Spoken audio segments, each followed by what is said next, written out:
इतनी तनकीद और इख्तिलाफात के बावजूद भी डोनाल्ड ट्रंप और जो बाइडेन आमने सामने बैठे और हाथ भी मिलाया। लेट अली शो यू के इस एपिसोड में आप सबको खुशामदीद। Like, subscribe and share this content. Donald Trump जो 47वें मुंतखब अमरीकी सदर हैं और जो बाइडेन जो उनसे पहले सदर थे और अब जनवरी 20 तक सदर रहेंगे, दोनों आमने सामने बैठे पहली बार डोनाल्ड ट्रंप के जीतने के बाद, और दोनों ने अग्री किया कि एक पीसफुल यानी अमन अमन एक और दोनों ने तय किया कि एक पीसफुल ट्रांजिशन होगी from Joe Biden to Donald Trump. ये है एक अलमिया, एक असली जमहूरियत का, कि मैच्योर डेमोक्रेसी की हम बात करते हैं, हम एक विजडम की बात करते हैं, कि जमहूरी या सियासी शऊर की हम बात करते हैं। तो अमेरिका के अंदर उसका किरदार दुनिया में जैसा भी हो, मगर अंदर इख्तिलाफ अपनी जगह पे। बाइडेन ने तो ट्रंप को नाटसी भी कहा था, हिटलर भी कहा था, पता नहीं क्या क्या कहा था, कि अमेरिका खत्म हो जाएगा अगर ट्रंप आ गया। इन सब के बावजूद इलेक्शन हो गया, सबने कबूल किया। अच्छा, इंटरेस्टिंगली ट्रंप जब जीता था 2020 में तो ये मुलाकात नहीं हुई थी माइंड यू, मगर अब ये मुलाकात हुई और इस मुलाकात में दोनों ने क्या कहा, जरा सुने। Forward to having like we said, smooth transition. Do everything we can to make sure you're accommodated, what you need, and we're going to get a chance to talk about some of that today. So, good. Welcome Thank you back. very much, and thank you very much. And politics is tough, and it's in many cases not a very nice world, but it is a nice world today, and I appreciate it very much. A transition that's so smooth, it'll be as smooth as it can get, and I very much appreciate that, Jim. You're welcome. जी, तो ये फर्क है एक mature democracy जमहूरियत में और एक बनाना Republic जैसे पाकिस्तान में।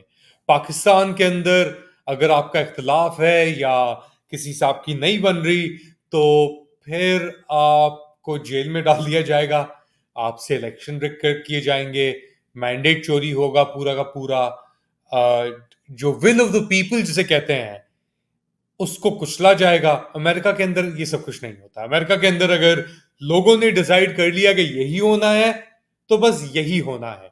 अगर ट्रंप ने डिसाइड कर लिया है कि यार मैं लेके आ रहा हूं मैट गेट्स को एज अटॉर्नी जनरल, पाकिस्तान के अंदर भी अटॉर्नी जनरल की पोजीशन है। अब गेट्स जैसा कैरेक्टर जिसको लॉ एनफोर्समेंट ने और यूएस स्टेट जस्टिस डिपार्टमेंट ने, एफबीआई ने टारगेट किया था, अब उसको अगर आप बना देते हैं अटॉर्नी जनरल, तो वो तो अंदर जाके फट जाएगा, यानी घुस जाएगा बॉय तो अंदर। और इसीलिए ये एक डर पैदा हो रहा है, क्योंकि बहुत सारी अब चीजें रिवील होने वाली हैं, मंजरे आम पे आने वाली हैं जो पिछले 4 साल के अंदर छुपी हुई थी। जो ये बुनियादी तौर पे जो मिशन है ट्रंप का, अब वो सही है, बड़े हॉक्स भी उसने ऐड किए हैं, इजराइल के ऊपर भी स्टेफानिक की बात करते हैं, मैट गेट्स मागा क्राउड का था, हर कोई ट्रंप को छोड़ के चला गया था इसके हारने के बाद, मगर मैट गेट्स पिछले 4 साल लगा रहा और डटा रहा और उसको फिर इसलिए अटॉर्नी जनरल बनाया गया है।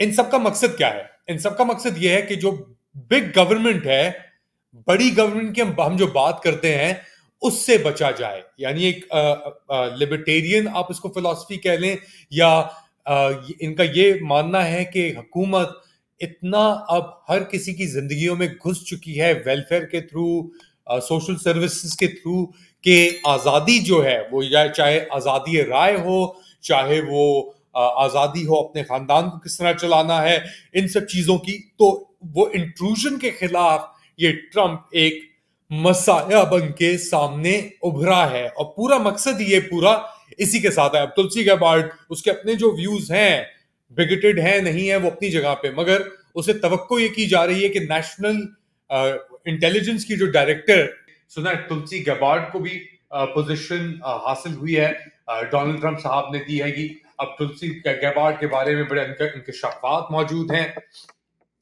कि वो बहुत हार्ड लाइन हिंदुत्व सपोर्टर हैं और उनको लेकर बहुत यानी एक पायजा शायद इस्लामोफोबिया के भी एक्यूजेशंस हैं इनके ऊपर, मगर ये कहती हैं कि ये इस्लामोफोब नहीं है, ये स्ट्रांगली अमेरिका को तरजीह देना चाहती हैं। तुलसी गैबार्ड का मैं क्यों जिक्र कर रहा हूं, क्योंकि ये अब डायरेक्टर ऑफ नेशनल इंटेलिजेंस, यानी जो टॉप 3 पोजीशंस होती हैं अमेरिका में, director of national intelligence, CIA director और NSA नेशनल सिक्योरिटी एडवाइजर, तो 3 जो टॉप पोजीशंस हैं, जो हम अगर देखा जाए इसके अंदर, अगर सेक्रेटरी ऑफ स्टेट की पोजीशन को हटा दे तो नेशनल इंटेलिजेंस डायरेक्टर तुलसी गैबार्ड, CIA की डायरेक्टर की पोजीशन अभी भी ओपन है। NSA वॉल्ट्स साहब को लगाया है और वॉल्ट्स को भी लगाया है नेशनल सिक्योरिटी एडवाइजर। एक स्ट्रॉन्ग व्यू है इसका कनेडियन गवर्नमेंट का के ऊपर माइक वॉल्ट्स, और माइक वॉल्ट्स जो है उसके पाकिस्तान के ऊपर भी बहुत खतरनाक ख्यालात हैं। वो कहते हैं कि पाकिस्तानी मिलिट्री को जो सप्लाईज जा रही हैं वो खत्म हो। दूसरी जानिब तुलसी गैबार्ड का मैंने जिक्र किया, तुलसी गैबार्ड के तो हैं ही strong views of course Pakistani military, और उनको जो इमदाद जाती है या जो भी फंडिंग जाती है अमेरिका से, तो एक इंटरेस्टिंग वहां पे चेंज अप आ रहा है इस चीज को लेकर। दूसरी जानिब इलॉन मस्क को मिनिस्टर फॉर गवर्नमेंट एफिशिएंसी, एक ऐसा इदारा जो अभी तक जिसका वजूद नहीं है, उनको और विवेक रामास्वामी, एक हिंदुस्तानी अमेरिकन बॉर्न रिपब्लिकन, एक उनके सपोर्टर ट्रम्प के, मैं इनका पहले भी जिक्र कर चुका हूं, मगर इन दोनों को बनाया जा रहा है हेड। अभी ये बात की गई एक ऐसी एजेंसी का जो वजूद ही नहीं रखती, और वो क्या है, वो है गवर्नमेंट एफिशिएंसी के ऊपर काम करना। अब ये स्लैश एंड बर्न होगा, बड़े खदशात होंगे। अभी से ही लिस्टें सामने आ रही हैं, $50,000 इस इनिशिएटिव के इस मुल्क के अंदर, $2.5 लाख इस चीज के इधर। तो ये सब जो इखराजात है अमेरिका के, जिसके थ्रू ये सॉफ्ट डिप्लोमेसी उसकी एस्टैब्लिशमेंट कंट्रोल रखती थी, जो पाकिस्तान के अंदर भी फॉर एग्जांपल जो ग्रांट्स मिलती हैं आपको USAID के थ्रू, जो सोशल डेवलपमेंट या जेंडर राइट्स या डेवलपमेंट के ऊपर जो ग्रांट्स मिलती हैं, उनके ऊपर बहुत अब एक धचका पड़ने वाला है, बहुत कट्स आने वाले हैं उस पैसे में, उस इमदाद में, उन फंडिंग में जो जा रही थी। तो डेफिनेटली एक कट स्लैश बर्न फिलॉसफी ये लेके आए हैं, और हम देख रहे हैं पेंटागन के अंदर भी इन्होंने एक आउटसाइडर ही कह लें आप, उसको अंदर डाल दिया, एक फॉक्स न्यूज का एंकर, फॉर्मर सोल्जर अमरीकी जिसने इराक अफगानिस्तान दोनों में सर्व किया, उसको अब पूरा एक इसने जो अपना एक सेट बना रहा है ट्रम्प, एक वॉर फुटिंग पे जा रहा है ये एस्टैब्लिशमेंट के खिलाफ। अब देखते हैं कि किस तरीके से ये वॉर फुटिंग कामयाब हो पाएगी कि नहीं हो पाएगी। मगर एक बात जाने से पहले जरूर कहना पसंद करूंगा मैं, और वो ये है कि हमने अमेरिका में देखा कि डोनाल्ड ट्रंप और बाइडेन एक दूसरे के साथ बैठ के किस तरीके से उन्होंने अग्री किया कि हाँ मैं आपकी मदद करूंगा, आप जीते हैं, आगे बढ़े। पाकिस्तान में क्या हुआ 8 फरवरी के बाद, जो लोग जीते थे उनके साथ क्या हुआ, जो शख्स जीता, अगर ऐसी बात की जाए, उसके साथ क्या किया गया। तो ये फर्क है अमेरिका में और पाकिस्तान में। दोबारा रिपीट करने की कभी कभार जरूरत पड़ती है। ये जो मैंने पूरी लिस्ट की है, इन सबका यकीन है अमेरिकी सिस्टम, अमेरिकी कॉन्स्टिट्यूशन और इन सब चीजों के ऊपर, और इसीलिए ये लोग आगे बढ़े कि जो भी मकसद हो, आपके इंटेंशंस हो, आपको पसंद हो ना हो, मगर ये चाहते हैं कि हुकूमत की मुदाखलत इंडिविजुअल मामलात में ना हो। हुकूमत की मुदाखलत से मुराद कि बिग गवर्नमेंट की जो बात करते हैं, जो ट्रम्प का जो बेसिक अमेरिका फर्स्ट का जो मौकफ है वो है स्मॉल गवर्नमेंट के, मेरी जिंदगी के अंदर इंटरवेंशन ना करे हुकूमत, जैसे पाकिस्तान के अंदर आके आपके ख्यालात की वजह से या उसकी वजह से, क्योंकि आपके ख्यालात, आपकी चॉइस किसी और को इफेक्ट करती है, तो हुकूमत या जो स्टेट है वो उसके अंदर मुदाखिल करता है, इंटरवेंशन करता है आपकी जिंदगी में।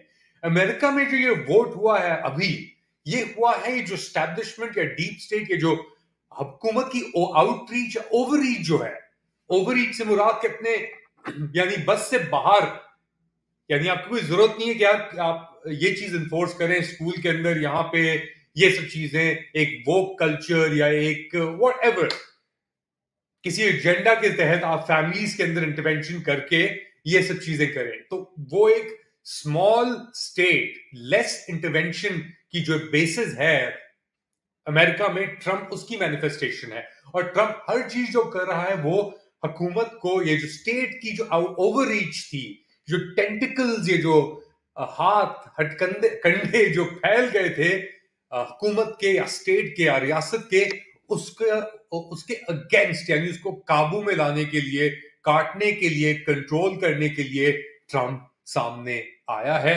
और इसी तरीके से ये चल रहा है। तो ये आइडियोलॉजिकल बातें जो हैं, तुलसी गबार्ड ऐसी थी या ग्रेनेल ऐसा है या कोई और ऐसा है, डजंट मैटर, क्योंकि इनका मकसद एक है, वो है गवर्नमेंट या स्टेट के अंदर जितना ब्यूरोक्रेसी और सब चीजें फैल गई हैं, military bureaucracy, civil bureaucracy, diplomatic whatever, इन सब को कंट्रोल करना, इन अखराजात को काबू में लेके आना, अमेरिका को पहले रखना, ये इनका मौक़िफ़ है। आप क्या समझते हैं बताएं मुझे कमेंट सेक्शन के अंदर। Do like, subscribe and share this content. अपना ख्याल रखिएगा। अगली बार तक अल्लाह हाफिज।